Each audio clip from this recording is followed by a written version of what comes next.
2022년도 가을 강좌 로마서 4-2강 시작하겠습니다. 감사합니다. 예, 안녕하세요. 예.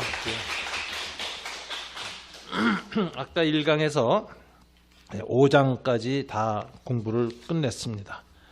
이제 6장하고 7장은 이제 성화론이에요. 그러니까 6장 1절은 그렇게 돼 있잖아요. 그런지 우리가 무슨 말이에요? 은혜를 더하게 하려고 죄에 거하겠느냐. 이게 이제 반문이거든. 그러니까 이제 죄가 많은 곳에 은혜가 넘친다. 그러니까 그럼 일부러 죄 짓자 그러겠느냐. 그러면서 이제 6장에서 성화론. 그 하나님의 칭의의 선언을 받은 자가 그 의로운 상태에 계속 스테잉, 머무는 것에 관해서 얘기해요. 그러니까 이제 5장까지는 getting in, 그래서 은혜 영역에 들어간 것을 얘기하고 6장부터는 staying, 은혜 영역에서 머무르는 것을 얘기하는데 이게 성화론이에요. 그런데 들어가기 전에 바울 칭의론을 한번 다시 이제 논리적 정돈을 좀 하겠습니다. 여러분 강의안을 보시면 제가 이제 순서대로 정돈했는데 요거는 이제 최근에 그 뉴 퍼스펙티브 입장에서 칭의를 다시 얘기한 것, 그 다음에 기존의 그 조직 신학자들 사이에서 켈빈주의 조직 신학 사이에 논증했던 것, 그리고 그 사이에서 이제 균형을 잡은 분이 또 김세윤 박사님인데, 그 강의안도 그 제가 다 정돈을 한 겁니다. 그래서 지금 미래 목회 포럼에서 이걸 했을 때 끝나고 나서 제가 이 포럼에 대한 총정리 겸해서 인터뷰를 뉴스 엔조이 기자하고 했어요. 근데 그 인터뷰 내용이 너무 좋다고 평이 나더라고요. 그 구원론에 관한 모든 것을 아주 그 김세윤 박사 강의 너무 어렵게 했고 차라리 기자 인터뷰는 내가 설명이 더 좋았다 그러는데 그 인터뷰 기사 좀 찾아달라 그랬어요. 그 뉴스 엔조이에다 얘기해서 좀 복사해서 한번 나눠드릴 건데 하여튼 그런 평을 받은 인터뷰가 있었어요. 근데 이제 요거는 제가 조금 다시 정돈했어요. 이번에 강의하면서. 그래서 이제 정돈했고 김세윤 박사 강의도 또 조직 신학자들한테는 굉장히 좀 비판이 또 나중에 들어왔어요. 고신 측에서. 그것도 제가 또 다 들어가지고 다시 둘 사이를 좀 정돈을 해서 비교적 이제 안정된 칭의론을 정돈했다. 이렇게 제가 이슈를 다 정돈했다고 생각합니다. 자, 우선 칭의론 읽어가면서 1페이지. A. 칭의론 첫 번째 이제 문제. 기존의 모든 구원론은 조직 신학에 의해 이루어졌다. 조직 신학은 성경을 해석하는데 철학을 가지고 해석하는 거예요. 성경 신학은 역사를 가지고 해석하는 거예요. 근데 과거에는 역사학이 이렇게 발달하지 않았어요. 그래서 대부분 2000년 동안 플라톤 철학 가지고 모든 논쟁을 했거든요. 그래서 사고 방식이 철학적이었어요. 근데 이제 신학에서도 조직 신학이라는 건 철학적 성경 해석을 말하는 거예요. 이루어졌는데 특별히 구원의 서정, 오르도 살라투스, 그래서 칭의, 성화, 뭐 이렇게 해서 영화 뭐 이렇게 쭉 가는 거 있어 순서대로. 그러니까 구원의 서정이라는 과정에서 이해했다. 근데 이 구원의 서정은 시간적 순서가 아니에요. 이거는 논리적 순서에 의해요. 그래서 믿음과 회개는 동시에 일어나는 거야. 그래서 믿음과 회개는 먼저 믿고 나중에 회개가 오는 게 아니라 믿음과 회개는 동시에 일어나서 성경에 보면 회개하고 주 예수를 믿으시오 이렇게도 돼 있고 믿고 회개하시오 이렇게도 돼 있어요. 근데 회개는 동전이 앞전에 동시에 일어나는 거거든요.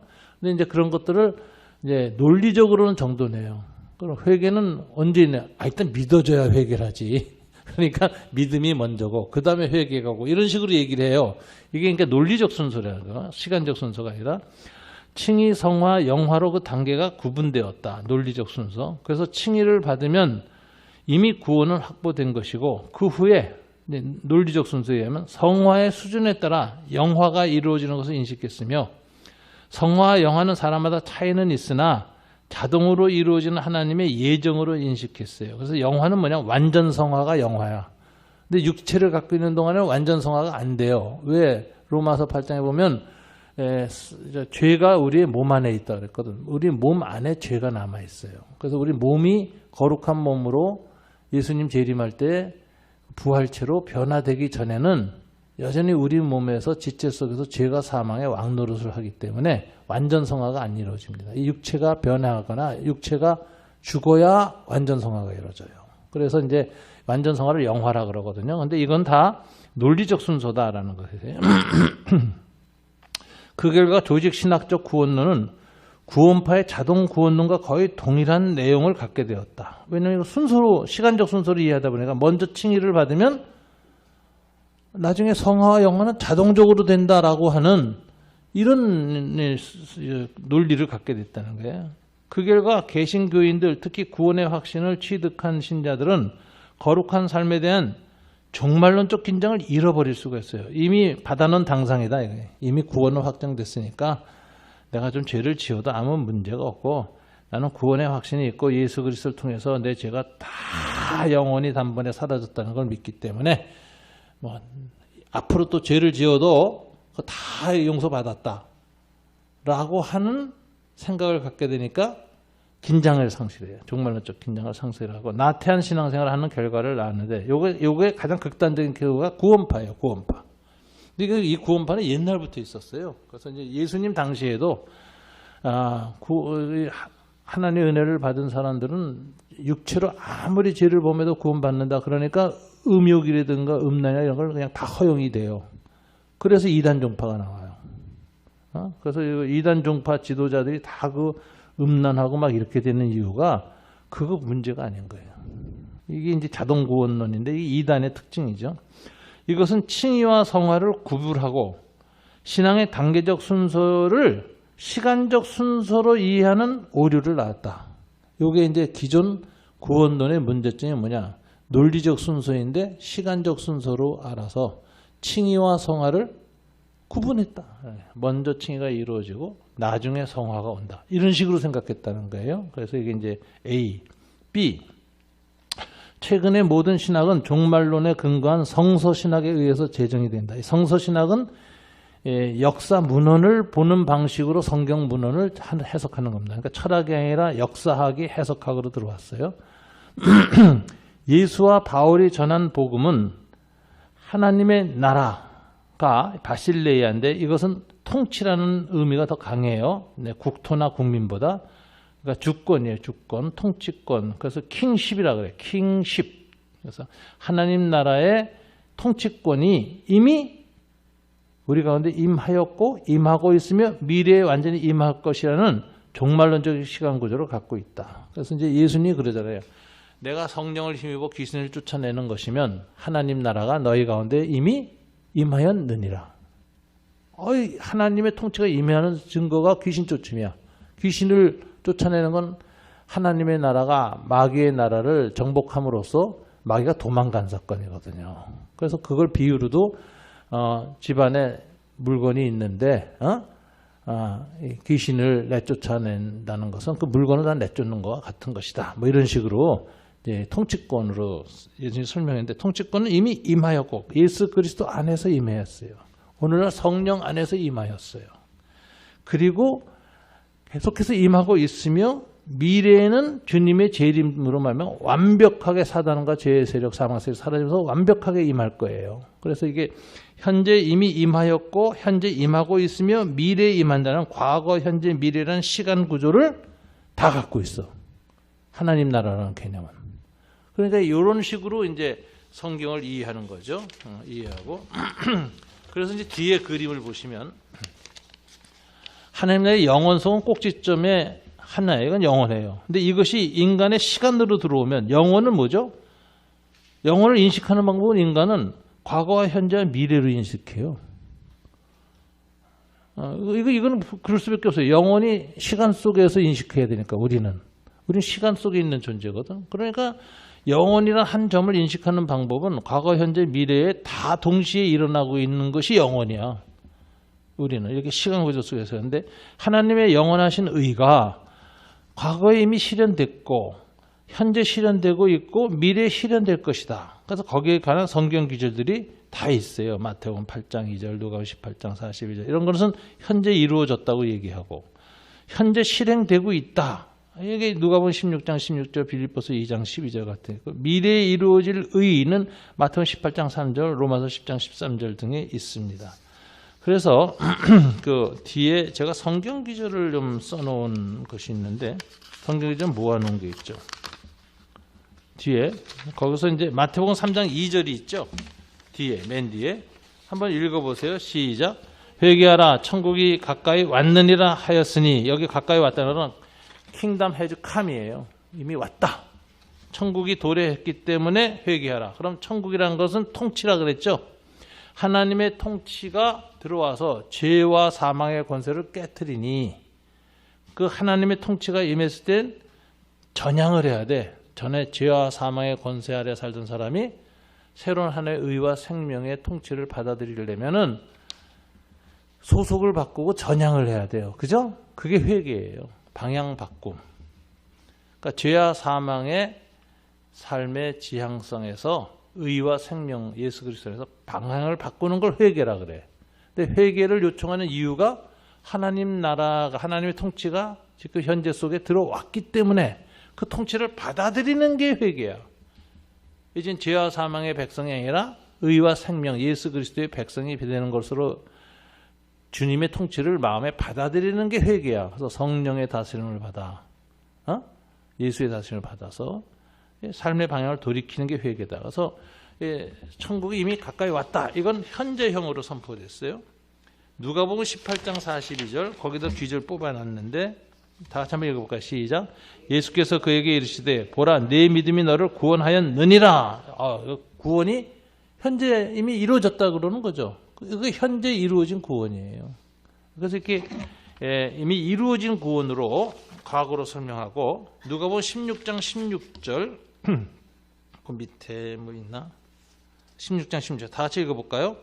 율법과 선지자는 요한의 때까지요 그 후로는 하나님의 나라의 복음이 전파되어 사람마다 그리로 침입하느니라. 현재 하나님 나라로 들어가고 있다. 현재 진행형으로 설명하고 있어요. 이제 예수 그리스도의 복음을 통해서 사람들이 그것을 받아들이는 자마다 그리로 침입, 엔터링, 들어가고 있다. 하나님 나라의 은혜의 영역으로 들어가고 있다. 이렇게 설명했고, 또 빌립보서 2장 12절도 현재 진행형으로 설명했는데 다 같이 읽어볼까요? 그러므로 나의 사랑하는 자들아 너희가 나 있을 때뿐 아니라 지금 나 없을 때는도 항상 복종하고 두렵고 떨림으로 너희 구원을 이루어 가라. 이렇게 현재 구원은 과거에 이루어진 것이지만 동시에 현재 이루어 가야 할 현재 시제로 설명했습니다. 또 동시에 이제 마지막에 이루어질 것에 대해서 얘기를 해요.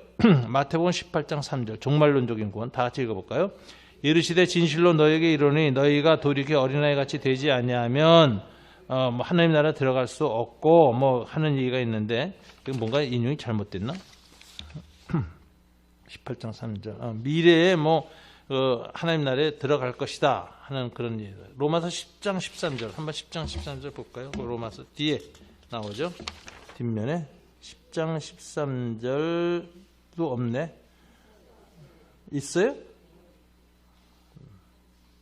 10장 13절 로마서 10장 13절 어디 있어요? 네, 다 같이 한번 읽어볼까요? 시작. 천국에 들어가지 못하리라. 이건 미래에 천국에 들어갈 것, 들어가지 못할 것을 얘기했죠. 그러니까 이 하나님의 나라라는 용어가 시제가 셋이에요. 그 도표에서 본 것처럼 과거, 현재, 미래. 이것이 다 우리 그리스도인들에게는 적용되는데, 왜냐하면 하나님의 나라, 하나님의 의, 예수 그리스도 완성된 의는 영원한 의이기 때문에, 이 영원한 의가 우리 시간 속에 있는 우리한테 적용될 때는 이미 이루어졌고 현재 이루어 가야 되고 미래에 이루어질 것으로 얘기하는 게 영혼을 시간 속에서 인식하는 방식이에요. 그래서 자, 한번 읽어볼까요? 하나님 나라와 구원은 동의어로 쓰여졌고 모두 과거, 현재, 미래의 시제를 갖고 있다. 이것은 하나님 나라의 영원성을 인간의 시간 개념으로 구분하여 설명할 때 나타나는 현상이다. 그렇죠? 그래서 왜 구원은 왜 이렇게 시제가 세 개가 다 있지? 이루어졌다 그러고 이루어 가야 된다 그러고 미래에 이루어질 거라고, 뭐가 옳은 거야? 헷갈린 이유는 영혼과 시간의 개념을 이해하지 못하기 때문에. 우리는 하나님의 영혼을 인간의 시간 개념으로 구분하여 설명하는 것이다. 자, 다 같이 읽어볼까요? 논리적 순서에 의하면 성화는 칭이라고 하는 전제 위에서 나중에 이루어지는 것으로 얘기를 해요. 논리적으로는 그래요. 그러나 실제로 칭의와 성화는 동전의 앞뒷면처럼 과거, 현재, 미래에 동시에 실현되고 있어요. 칭의와 성화는 동시에 일어나는 하나님의 구원 사건이에요. 다만 조직신학적 개념상 그 성격을 구분하는 것이며 논리적 순서로 칭의 다음에 성화를 놓을 뿐 실제적으로는 동시에 일어나는 것이다 라는 거예요. 자, 그래서 이게 재미난 소리. 예수를 믿음으로 너희가 의롭다함을 받았느니라. 그리고 너희가 성도라고 바울이 불러요. 성도라는 게 더 세인트거든. 그건 성화가 이미 일어난 성화의 은총을 받은 사람이라고 보는 거예요. 예수의 칭의로 말미암아 죄가 사라진 상태가 거룩한 상태야. 그러니까 칭의로 말미암아 우리가 성화가 이미 이루어졌어. 그래서 성도라고 불러요. 완전 성화는 미래에 이루어지지만 주님 재림할 때 일어나지만 육체가 변화될 때 그 전까지는 계속해서 성화를 이루어 나가는 거야. 그러니까 칭의와 성화는 동시에 일어나는 거예요.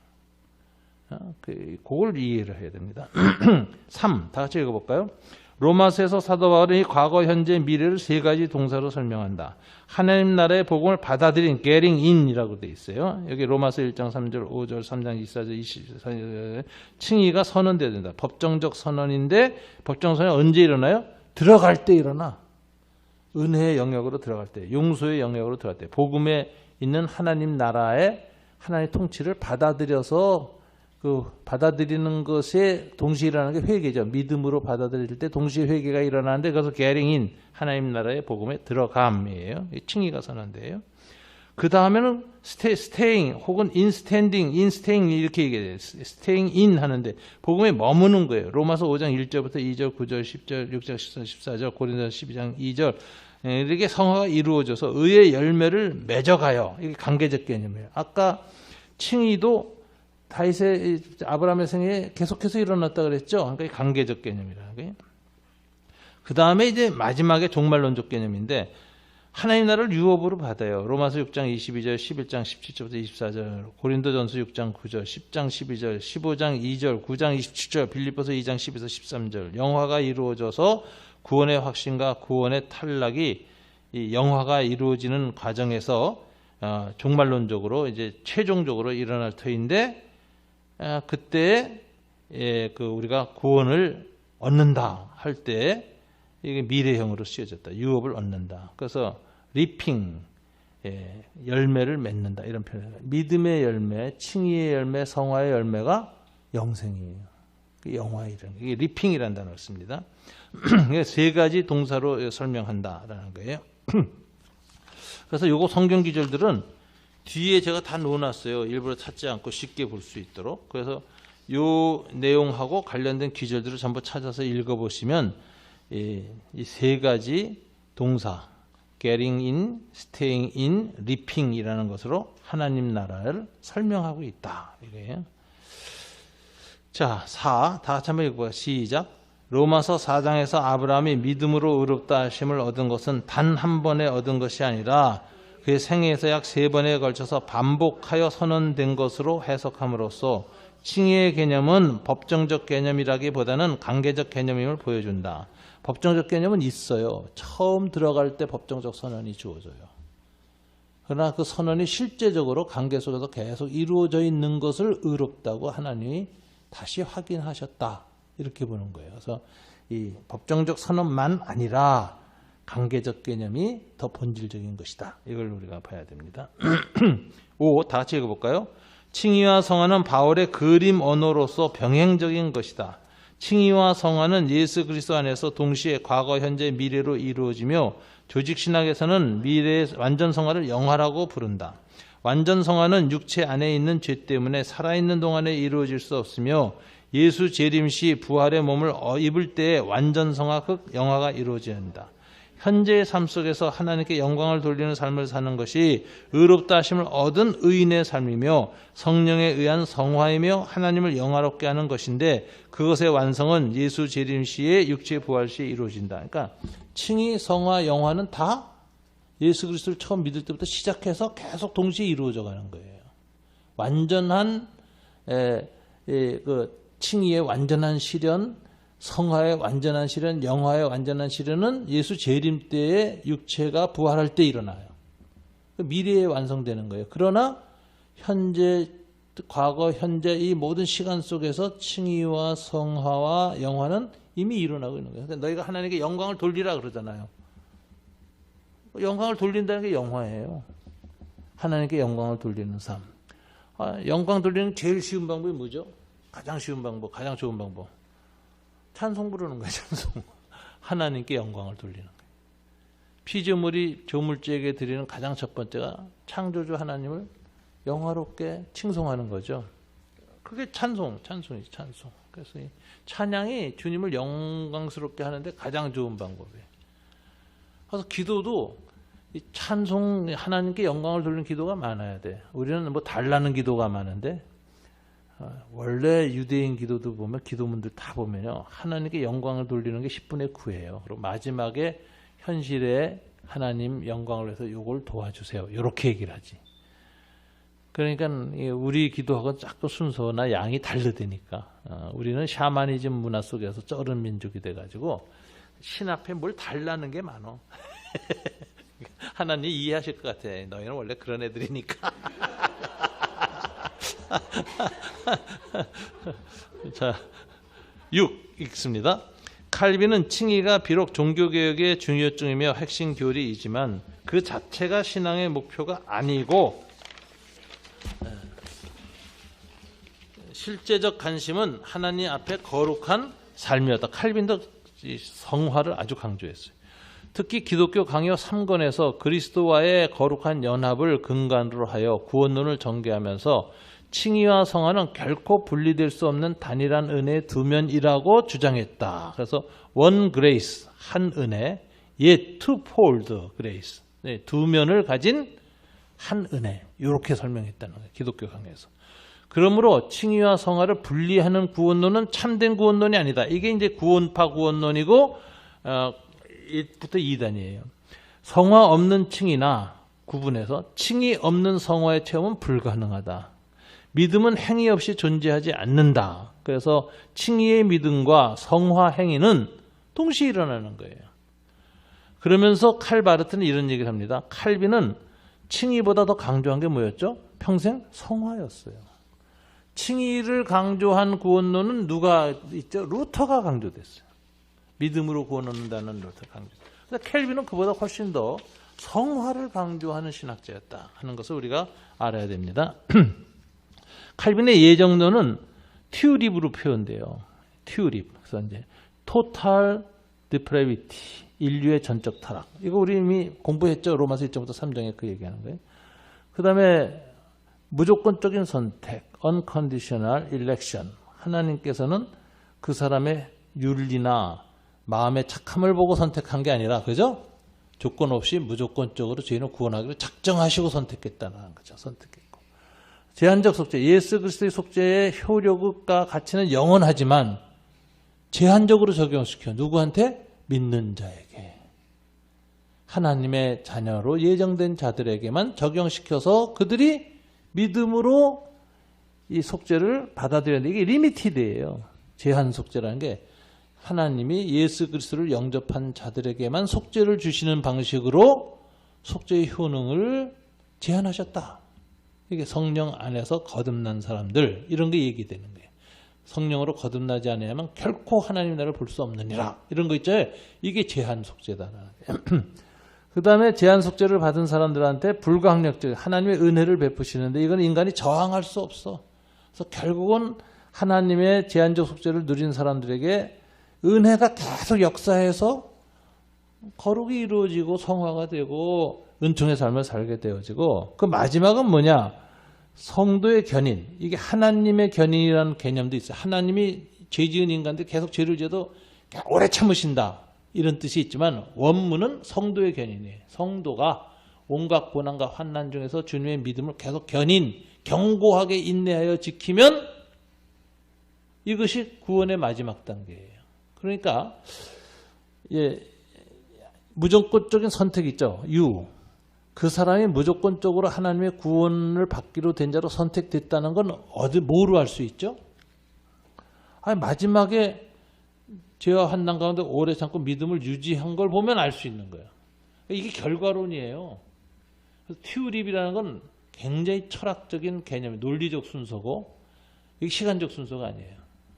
그리고 성도의 견인과 무조건적 선택, 이거는 동정례 앞뒷면처럼 이게 내가 하나님의 구원받기로 예정된 자라는 건 뭐로 아느냐? 현재 예수 믿는 걸로 알고, 그죠? 거듭나서 칭의된 이 십자가가 믿어지는 걸로 알고, 두 번째, 마지막에 구원받는 거 보면 아는 거예요. 선택한 자를 하나님 끝까지 은혜를 베푸셔서 구원하신다니까 마지막에 믿음을 지켜서 구원의 반열에 이른 자가 예정받은 자야. 이게 동전의 앞뒤면처럼 서로 얽혀 있어요. 그래서 이걸 잘 이해해야 돼요. 그래서 자, 첫째 1. 칼빈의 예정론. 구원받은 하나님의 자녀는 끝까지 하나님 인도하시며 보호하십니다. 그죠? 빌립보서 1장 6절 다 같이 읽어볼까? 시작. 너희 안에 착한 일을 시작하신 이가 그리스도 예수의 날까지 이루실 줄을 우리는 확신하노라. 그러니까 확신, 구원의 확신 중에 하나가 뭐예요? 마지막까지 우리를 구원하실 것이라는 걸 확신한다. 이거죠. 요한복음 10장 28절 주님도 그 얘기했죠. 다 같이 읽어볼까요? 내가 그들에게 영생을 주노니 영원히 멸망하지 않을 것이요 또 그들을 내 손에서 빼앗을 자가 없느니라. 하나님이 구원하시기로 예정한 자는 영원히 주님의 손에서 빼앗기지 않아요. 그래서 마지막에 온갖 환난과 죄를 다 이기고 견뎌내서 승리하게 하셔. 그럼 누가 예정된 자예요? 마지막까지 승리한 자가 예정된 자. 이게 결과론이라니까. 이게 서로가 얽혀 있다니까, 서로가 논리적으로. 2. 현재 칭의의 은총을 받은 성도는 성령께서 구원의 확신의 은총을 주신다. 구원의 확신의 은총을 성령께서 주세요. 이게 은총이에요. 나는 구원받았다는 거룩한 확신을 하나님이 주신다. 아까 로마서 공부에서도 나왔죠. 그래서 좀 읽어볼까요, 내용을? 견인은 한자로 구들견 참을 인자를 씁니다. 다 같이 읽어볼까요? 참고 견디어내는 것입니다. 견인은 참 신자들의 인내를 의미합니다. 참 믿음의 사람들이 믿음을 저버리지 않고 끝까지 인내하고 견디어 마침내 승리하는 것을 의미합니다. 진짜 믿음의 사람이라면 이 세상의 죄와 악, 고난과 환난 가운데서 끝까지 하나님의 불가항력적 은혜로 참고 견디어 마침내 믿음으로 승리하는 것을 의미하고, 요 견인을 받은 견인을 드러낸 성도가 하나님의 예정된 구원의 백성이라는 것이다. 이런 논리예요.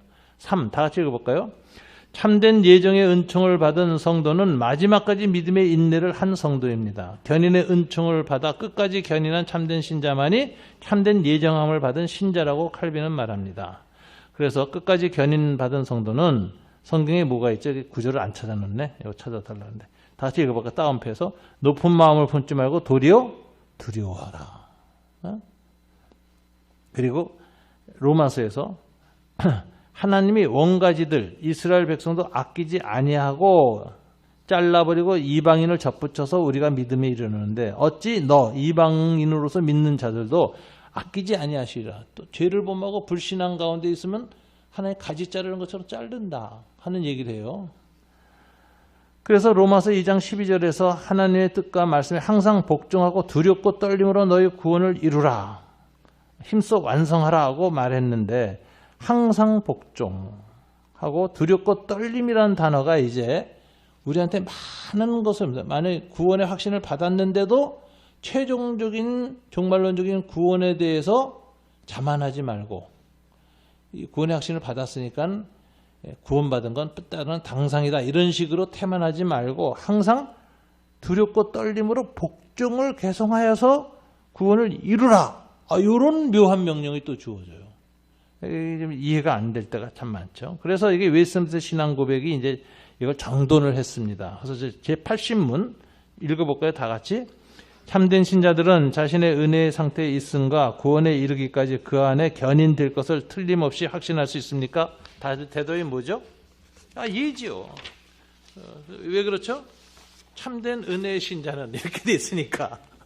근데 누가 참되냐? 그건 가봐야 한다. 이런 말이 또 있어요. 그러니까 답을 보세요. 다 같이 시작하죠. 그리스도를 진실로 믿고 그 안에서 모든 선한 양심으로 행하고자 노력하는 자들은 비상한 계시가 없어도 자신들이 은혜의 상태에 있고 은혜의 상태에서 견인되어 구원에 이를 것을 틀림없이 확신할 수 있습니다. 이는 하나님의 약속의 진실성에 근거한 믿음으로 생명의 약속을 받은 것을 그들이 분별할 수 있게 하시며 그들이 하나님의 자녀임을 그들의 영혼에 증거하시는 성령님 때문입니다. 성령님이 우리 안에서 내가 하나님의 자녀라고 증거한다 이거예요. 그래서 성령의 증거로 인해서 이 거룩한 확신이 있다 이거예요. 그러니까 참된 확신이 있는 거예요. 성령 안에서 주어진 성도에게. 그런데 그릇된 확신도 있어. 성령의 확신이 아닌 자기 체면적인 확신이나 잘못된 교리라는 확신이나 구원파 같은 그런 확신들도 있다 이거예요. 그래서 참된 확신과 그릇된 확신을 구분하는 시금석이라는 말을 찰스 하찌가 했어요. 그래서 로마 일스미스 신앙 18장의 해설서에서 그릇된 확신과 참된 확신을 어떻게 구분하는가. 네 가지 시금석. 한번 들어볼까요? 1. 다 같이 읽어볼까요? 참된 확신은 거짓 없는 겸손을 생산하지만 그릇된 확신은 영적 교만을 낳는다. 나는 구원받았으니까 막 간음해도 되고 도둑질해도 되고 그래도 다 상관없이 구원받는다. 이런 대세가 나온다. 이래. 이단파 교주들이 다 그렇게 하는 거죠. 2. 다 같이 읽어볼까요? 참된 확신은 거룩을 연습하는데 엄청난 부지런함을 생산하지만 그릇된 확신은 게으름과 방종을 낳는다. 참된 확신은 두렵고 떨림으로 계속해서 구원을 이루어가. 그런데 거짓된 확신은 뭐죠? 게을러. 방종해. 거룩한 노력을 안 해요. 이게 거릇된 확신이에요. 3.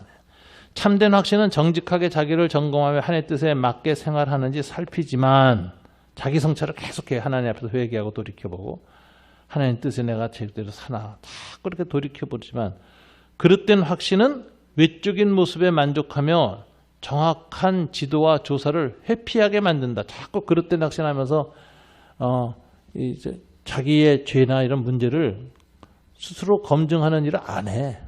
나 구원받았네, 너 구원받았네, 우리 구원받았네. 그러고 아멘 끝. 이런 데니까. 그렇게 하면 안 된다. 이게. 자, 4. 다 같이 읽어볼까요? 참된 확신은 하나님과의 교제를 끊임없이 갈망하지만 그릇된 확신은 그것을 영망하지 않는다. 사람들이 이렇게 왜 나 구원받았는지 고민이 돼서 나 구원의 확신이었까 참 구원받는지 모르겠습니다. 이렇게 저한테 상담을 하잖아요. 저는 어떻게 대답하는지 아세요? 그걸 고민하는 게 구원받은 겁니다. 구원 안 받은 사람 그런 고민도 없어요. 왜? 하나님을 인식을 안 하는데 무슨 고민을 해. 없어도 되고 있어도 그만이지. 그렇잖아요. 근데 구원받은 사람이 내가 구원을 확실히 받아나면 그거 고민한다니까. 그래서 그걸 이제 신경과민이야. 구원 받아놓고 지나치게 하는데 이게 대부분 구원받은 사람들의 특징 중에 하나가 은혜로 구원을 받았으면 완벽주의를 넘어가야 돼요. 그러니까 구원받은 사람의 중요한 특징은 완벽주의를 벗어난다는 거예요. 한국 사람 대부분 ISTJ인 거 아시죠? 분류하면. 그건 뭐냐? 6.25 문화 때문에. 6.25 문화는 완벽주의를 요구해요. 도덕적. 그래서 이제 경전 문화, 즉 노노 이런 걸 읽고 딱 수행하고 그것을 군자라고 그것을 잘한 사람을 관리로 쓰잖아요. 이런 문화 속에서는 죽어라 하고 책을 공부하고 책대로 살아야 돼. FM대로 살아야 돼. 이게 이제 과거 보는 거고 학습 문화예요. 우리 민족이 여기 아주 대표적인 거예요. 경전 문화 500년을 했어. 그러니까 완전히 뭐 책 보고 공부하는 데는 귀재야. 지금도요 전 세계에서 어떤 문제든지 그걸 솔루션 해내는 건 한국 사람 최고입니다. 어떻게든지 해내요. 아이가 아주 대단해요. 이게 이제 우리 ISTJ의 특징이에요. 유태인이 그래요. 이놈들이 판나 성경 놓고 율법주의를 하니까 완벽주의. 그러니까 율법주의는 경전주의 같은 거 도덕주의는 완벽주의를 만든다. 그래서 한국 사람이 다 존경하는 사람이 뭐예요? 완벽한 사람. 처음부터 끝까지 깨끗한 사람. 의사, 지사, 선비 좋아해. 뜻을 정하고 죽는 사람 좋아해. 이 완벽주의 문화는요. 자신에게 대해서 지나치고 남에게도 엄격해요. 은혜가 없어. 완벽주의가 어떤 면에서는 굉장히 좋은데 어떤 면에서는 너무 피곤해. 인생을 고달프게 만들어. 그래서 완벽주의 문화가 강한 곳에서는 정죄가 많고 거기서는 좌절감과 고통이 많아요. 그래서 사도 바울은 오호라 나는 공고한 자라. 이 사망을 보면서 누가 나를 구하나. 이렇게 완벽주의적 자기 학대를 한다니까. 그리고 한국 사람들 자살 많이 해요. 내가 못나서. 난 못났다. 사업 실패하면 그냥 살면 되지 왜 못났다고 자책하고 미안하다 그러고 유서 쓰고 죽냐고.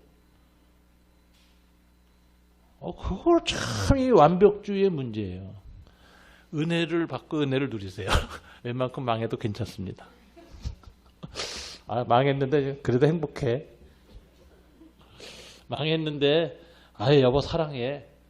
자녀들이 아버지 망했어도 괜찮아요. 우리 아버지 좋아해요. 그냥 계시는 것만으로도 행복해요. 아, 이런 사회가 은혜의 사회고 사랑의 사회지. 완전히 성과, 성취 이런 식으로 그 인간을 보고 완벽하게 뭘 이루어야만 존경하는 문화는 정신병 만든다. 정신병에서 피곤한 문화 이렇게 피곤한. 자, 6장 보세요. 같이 읽어봐요. 시작. 81문.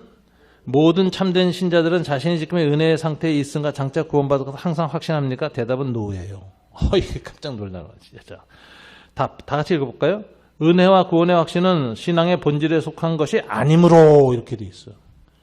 믿은 다음에 확신을 갖는 건 그 후의 문제지 본질적인 거 아니에요. 다 같이 읽어볼까요?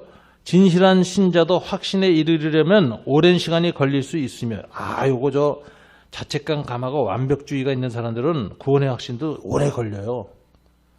너 구원받았다 그러는데도 자꾸 의심해. 나 또 죄 짓는데 또 내가 구원받았을까? 오늘도 또 거짓말했는데 어쩔 수 없이. 자학하고 자기 완벽주의에 걸려가지고 구원의 확신 못 누린다니까. 이게 이제 문제예요. 진실한 신자들도 확신에 이르기가 오랜 시간이 걸릴 수 있으며 확신을 누린 후에도 다양한 방식의 죄, 유혹, 탈선으로 인하여 확신이 약해지거나 중단되기도 합니다. 그래서 확신을 누린 다음에도 죄 짓고 하면 나 같은 게 무슨 구원받은 자야. 나는 성도도 아니야. 하나님 자녀도 아니야. 구원의 확신이 없어지고 우울하게 지내. 주님이 보면 참 답답한 거거든요. 이게 구원의 확신을 저렇게 완벽주의자니까 은혜로 구원받아 놓고서는 율법주의로 구원의 확신을 유지하려고 그래. 이게 자가당착이지.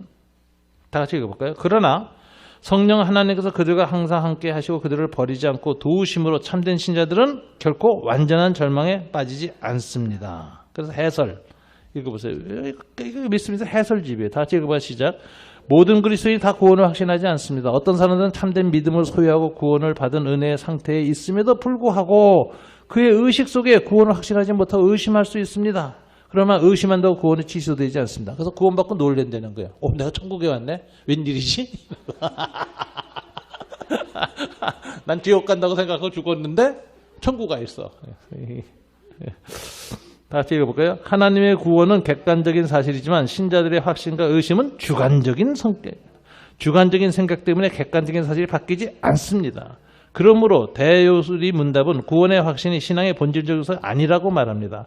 구원 얻는 믿음이 구원의 확신 없이도 존재할 수 있기 때문이다. 이게 웨스트민스터 신앙 고백의 내용이에요. 요즘 구원론이 이상하게 되는 이유는 다 공부 안 해서 그래. 옛날에 다 해놨어. 다 정돈 해놨다니까 벌써. 자, 그 당구장 마크 읽어보세요. 시작. 칼빈의 성도의 견인교리는 논리적으로 예정론과 맞닿아 있다. 구원의 예정을 받은 참된 신자는 마지막에 성도의 견인에 따라 끝까지 참된 믿음을 지키는 신자로 귀결된다. 거꾸로 말하면 즉 끝까지 참된 믿음을 지킨 신자만이 구원의 예정을 받은 신자라는 교리다. 중간에 믿음이 탈락하는 신자는 결국 참된 예정에 속하지 않은 신자라는 것이 성도의 견인교리의 가르침이다.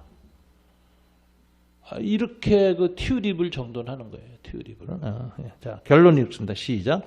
사도 바울은 로마서 3장 21절부터 5장 21절 사이에서 칭의론을 전개합니다.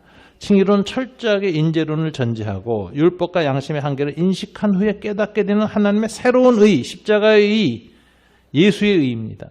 이 칭의의 결과로 하나님의 은혜가 우리 안에서 왕노릇해서 우리를 다스려요. 은혜가 다스려요. 우리로 하여금 예수 그리스도로 말미암아 영생에 이르게 합니다. 결국 칭의는 율법의 의가 이루지 못한 영생을 믿음으로 말미암아 완성하는 것입니다. 칭의는 단 한 번 일어나는 법정적 의미일 뿐만 아니라 나더니 바더스예요. 하나님과의 계속되는 관계 속에 일어나는 관계적 칭의입니다. 칭의로 말미암아 우리는 구원받은 성도가 신분으로 성화해요. 세인트가 됐어. 성도가 되고 계속 구원받은 성도답게 거룩한 삶을 이어가는 게 성화의 삶이에요. 이게 관계적 성화예요. 로마서는 칭의와 성화를 구원이라는 동전의 앞뒷면으로 보고 있고 둘 다 하나의 은혜의 통치를 받는 성도의 상태를 설명하는 용어인데 개념적으로만 하는 용어고 실제적으로는 분리될 수 없는 용어다. 이렇게 이야기를 합니다. 그리고 이제 거기에 하는 성경 기절을 제가 다 뽑아놨어요. 그러니까 이제 이런 기절을 쭉 읽어보면서 아 이게 무슨 말이구나 이런 뜻이구나 이렇게 하고 이제 봐야 돼요. 그래서 이제 우리에게 논란이 되는 기절들이 이런 기절들이 있어요. 로마서 11장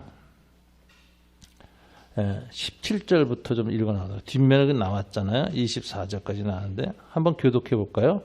또한 가지 얼마가 꺾였는데 돌감람나무인 내가 그들 중에 젖붙임이 되어 참감람나무 뿌리의 진액을 함께 받는 자가 되었은즉. 그래서 오리지널 올리브 추리가 있었는데 그 가지를 꺾고 돌감람나무 가지를 젖붙임을 했어. 그 이방인이에요. 그래서 아브라함부터 시작해서 주신 모세에게 주신 하나의 은혜의 뿌리서부터 올라서 언약의 은총이 덧붙임 받은 이방인 그리스도인에게도 믿음으로 다 그 수액이 들어가는 거예요. 은혜가. 그래서 열매를 맺는 거예요. 이걸 얘기하는 거예요. 그 가지들을 향하여 자랑하지 말라. 자랑할지라도 내가 뿌리를 보존하는 것이 아니라 뿌리가 너를 보존하는 것이니라. 그러니까 유대인들을 통해서 준 하나님의 언약이 오늘 이방인 신자를 보존하는 거예요. 하나님의 언약이 계속해서 작동되는 거예요. 그러면 네 마리 가지들이 꺾인 것은 나로 젖붙임을 받게 하려 함이라 하리니 옳도다. 맞아. 왜 하나님이 유대인들을 율법주의에 휘말려 있는 그들을 꺾어버렸습니까? 그리고 믿음으로 구원 얻는 자를 구원하시는 예수 그리스도 안에서의 새로운 젖붙임을 시작하셨습니까? 그건 나로 젖붙임을 받게 하려 이방인을 구원하시는 하나님의 계획 때문에 예수 그리스도 안에서 율법주의가 폐지된 거예요. 옳도다. 그러면서 그들은 믿지 아니함으로 꺾이고 너는 믿음으로 섰느니라. 높은 마음을 품지 말고 도리어 두랴. 이때부터 이제 높은 마음 품지 마라. 왜? 하나님은 원가지도 교만하고 하나님과의 온전한 의로운 관계에 있지 않으니까 꺾어버리셨어. 그러니까 너희가 믿음으로 의롭다 하심을 받은 이에는 더욱 하나님과의 의로운 관계를 유지하기 위해서 애써야 된다. 이 얘기를 하는 거예요. 그러므로 하나님의 인자하심과 준엄하심, 여기 두 가지 하나님의 두 성품이 인자하심과 준엄하심인데 넘어지는 자들에겐 준엄하심이 있나니, 그러니까 하나님에 대한 믿음을 저버리고 교만해져서 넘어지는 자들은 준엄하심으로 심판받게 되고, 너희가 만약 하나님의 인자하심에 머물러 있으면 이게 이제 스테잉인 머물러 있음, 그 인자가 너에게 있으리라. 그렇지 않으면 너희도 찍히는 바가 되리라. 우리가 이거 헛된 구원의 확신을 갖고 아까 말한 교만해지고 죄짓고 하나님에 대한 두려움이 없어지는 거, 그거 잘못된 것이에요. 그들도 믿지 아니하는데 머무르지 아니하면 젖붙임을 받으리니 이는 그들을 젖붙일 능력이 하나님께 있습니다. 내가 돌감람 나무에서 찍힘을 받고 본성을 거스려 좋은 감람나무에 젖붙임을 받았으니, 그러니까 이게 이제 이방인들 얘기예요. 원가진 이 사람들이야, 유대인 얼마나 더 자기 감람나무에 젖붙임을 받으라. 그래서 이방인의 숫자가 구원받은 다음에 유대인들이 다시 율법주의에서 꺾임을 당해가지고 믿음의 원리로 들어와서 유대인 크리스찬이 늘어난다는 거예요. 종말론적 상황이에요. 그래서 지금 이제 이스라엘에 가면요, 유태인들 예배가 있어요. 저는 거기 이제 우리 사람 참석했는데 우리 사람 한 번 참석하고 다시는 안 가겠대. 3시간씩 4시간씩 예배 드리니까 질려가지고. 근데 거기는 이 유태인 중에 예수 믿는 사람들만 모여요. 그런데 찬양 부르는 거 보면 우리 복음성하고 똑같이 불러요. 다른 건 뭐냐? 길게 예배 드린다. 보통 3시간. 그래서 아주 질리게 되는 거죠. 그런데 하여튼 그들은 젖붙임 받는다 이거죠. 나중에 11장 24절 네가 월 돈감람나무에서 찍힘을 받고 본성을 거슬려 좋은 감람나무에 젖붙임을 받았으니 오늘 가지인 이 사람들이 얼마나 더 자기 감람나무에 젖붙임을 받겠느냐 이러면서 여러분 고린도서 6장 19절 불의한 자가 하나님 나라를 유업으로 받지 못한 줄 너희가 알지 못하냐. 미혹을 받지 마라. 음행하는 자는 우상숭배하는 자나 가늠하는 자나 탐색하는 자나 남색하는 자나 이거 다 구원 못 받는다 이렇게 얘기를 해요. 그거 뭐죠? 하나의 은혜 안에 머물러 있질 않아. 두려움과 떨림으로 은혜 안에 믿음으로 서 있질 않아. 이러니까 이 사람들은 유업을 못 받는다. 그런즉 선줄로 생각하는 자는 넘어질까 조심해서 계속 서 있어라. 스탠딩인 은혜 안에 굳건하게 서 있어라. 이게 성도의 견인이에요. 너희가 만일 내가 전한 그 말을 굳게 지키고 헛되이 믿지 아니하였으면 그로 말미암아 구원을 얻으리라. 여기서 구원의 이제 미래성 얘기를 하죠. 바울은 고린도서 9장 20절 내가 내 몸을 쳐 복종케 하면 내가 남에게 전파한 후에 내가 복종하지 않고 교만하고 이렇게 해서 그 헛된 그 구원의 확신 가운데서 머무르다 보면 자신이 도리어 버림을 당할까 두려워하기 때문에 난 더욱 두려움으로 은혜 안에 서 있다. 믿음으로 서 있는다. 그래서 빌립보서 2장 12절 그러므로 나의 사랑하는 자들아 너희가 다 있을 때뿐 아니라 더욱 지금 나 있을 때에도 항상 복종하여 두려울 것들로 너희 구원을 이루라. 너희 안에 행하시는 이는 하나님이시니 자기 기쁘신 뜻이 외에 너희 안에 소망을 두고 행하게 하시나니. 그래서 성령께서 계속 거룩한 소원을 우리 안에 부어주셔서 그 소원에 성령의 소원에 반응해서 거룩한 소원을 받아서 순종하여 신앙생활하는 자들은 서 있는 자야. 그걸 계속 유지해라. 그래서 은혜 안에 서 있음 이게 성화예요. 그래서 getting in이 칭이고 은혜로 들어갈 때 회개하면서 들어가는 거예요. 믿음과 회개의 문을 통과하면서 들어가는 거고 그 다음에 은혜 가운데 서 있는 거야. 사망의 왕도로 타지 못하게 은혜의 통치를 받는 거예요.